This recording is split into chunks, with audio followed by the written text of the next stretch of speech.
Hello friends, welcome to Kushi Turkey English class after a long time. Welcome back. Today we are reading about history of Ajmer. REET Mahakumbh में जीत। अभी जैसे 27-28 का इसका रीट का exam है free का, उसके लिए सभी को शुभकामनाएं। Best of luck. Paper easy आएगा, easy history, geography, political. Free का तो मेन का थोड़ा टफ आएगा।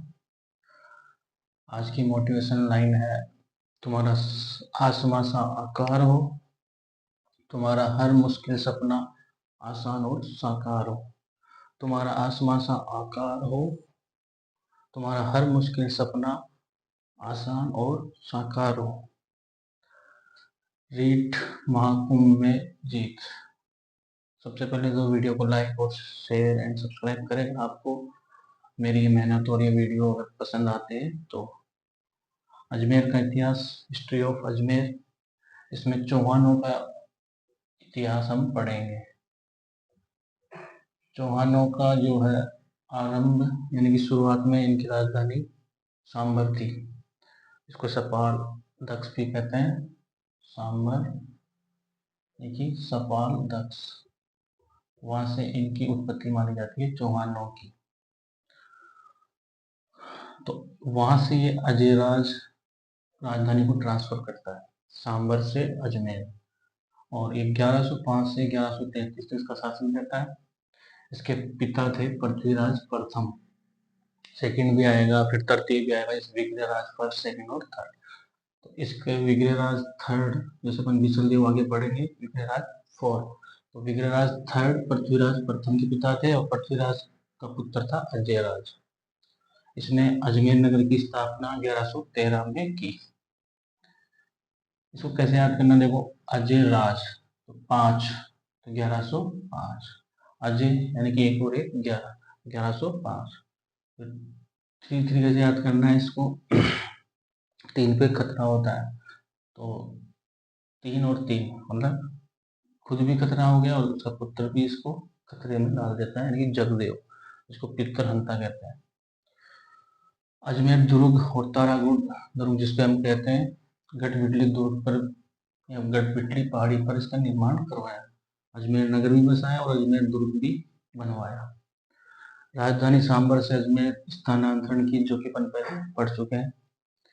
गजनी के मुसलमानों को इसने हराया और चांदी के सिक्के इसने श्री अजय देव और अजय प्रिय दुम नाम से जारी किए।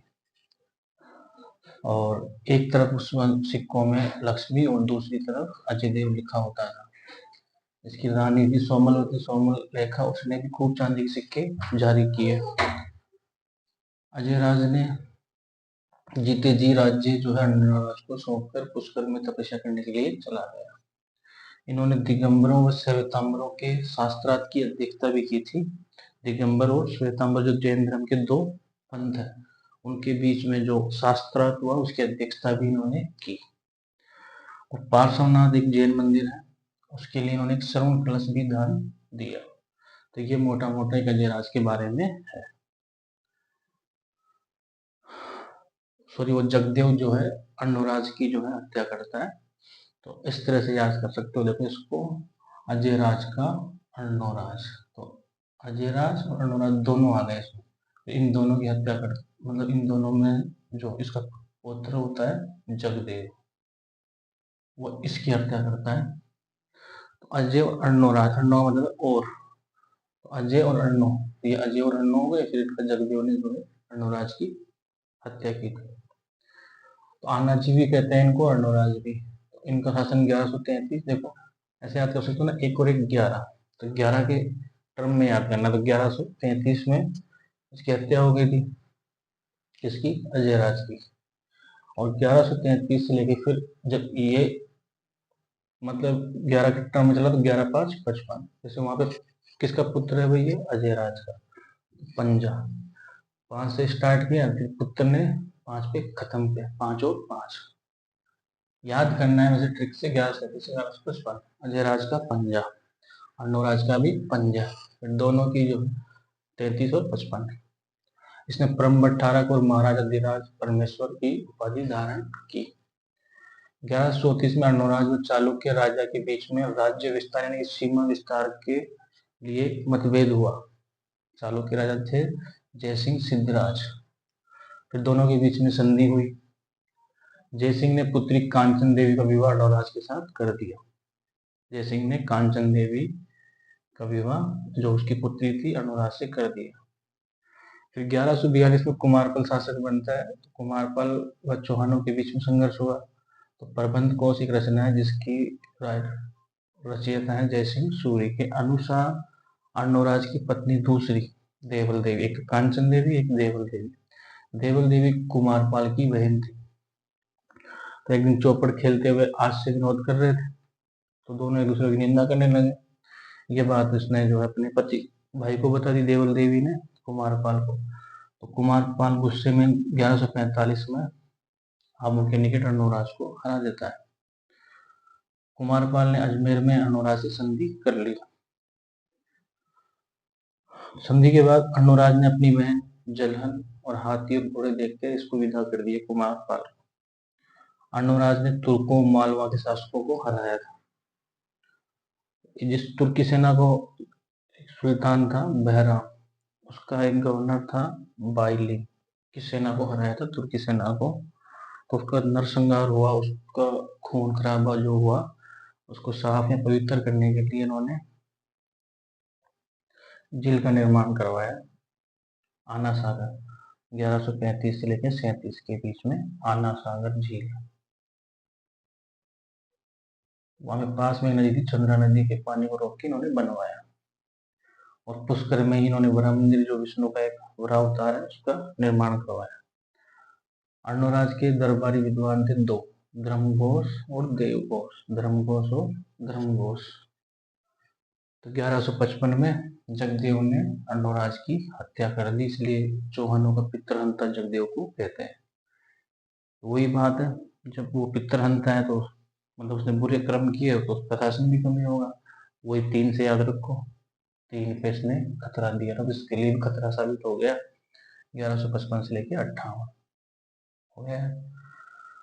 फिर जो बीसल देव जो अपन विग्रहराज चतुर्थ के नाम से पढ़ते हैं, जिसने दिल्ली को भी जीत लिया था, दिल्ली पे उसने शासन स्थापित किया था सबसे पहली बार। तो इसने 1158 से लेके 1163 तक, मतलब इसका भी पंजा ही चला। कैसे याद करोगे? विग्रहराज में भी 5, बीसल देव में भी 5, और ये खुद चतुर था तो 5 साल शासन किया। तो पृथ्वीराज फर्स्ट था अजयराज का पिता, और विग्रहराज थर्ड था उसका पिता। तो विग्रहराज चतुर्थ भी आ गया, अब पृथ्वीराज द्वितीय भी आ गया, पृथ्वीराज थर्ड भी आएगा। तो पृथ्वीराज द्वितीय 1164 से लेके 69 तक, इसका भी पंजा। तो कुल मिला के चौहानों में पंजा ही चल रहा है। फिर सोमेश्वर 1169 से लेके 1177 तक, इसका भी 11 के टर्म में याद करो, हो जाएगा यार। देखो कितने साल के इसमें, 7 और 2 7 और 1 8 साल। और इसी टाइम में फिर 11 के टर्म में 1166 में पृथ्वीराज तृतीय का जन्म हो गया था। 77 तक इसने शासन किया। सोमेश्वर जो उसके पिता थे, कपूरी देवी इसकी माँ थी, पृथ्वीराज थर्ड की। और यहीं से फिर अपने भारत का इतिहास बदलता है। जो त्रयन का प्रथम युद्ध और द्वितीय युद्ध होता है, जिसमें मोहम्मद गोरी आता है, आक्रमण करता है। तो पृथ्वीराज थर्ड, जिसको पृथ्वीराज चौहान भी बोलते हैं, उसने त्रयन के युद्ध में मोहम्मद गोरी को हरा दिया था। त्रयन का प्रथम युद्ध 1191 और द्वितीय 1192, जिसमें पृथ्वीराज थर्ड हार गया था, मोहम्मद गोरी जीत गया था। और तब से ही मुसलमानों का जो है एक तरह से भारत में राज्य स्थापित हो गया। त्रयन का युद्ध जो है भारतीय इतिहास में एक मील का पत्थर है। पृथ्वीराज थर्ड पहला जीत गया था, दूसरा हार गया था। इस तरह से ये मोटा मोटा अपने अजमेर का इतिहास कर लिया है।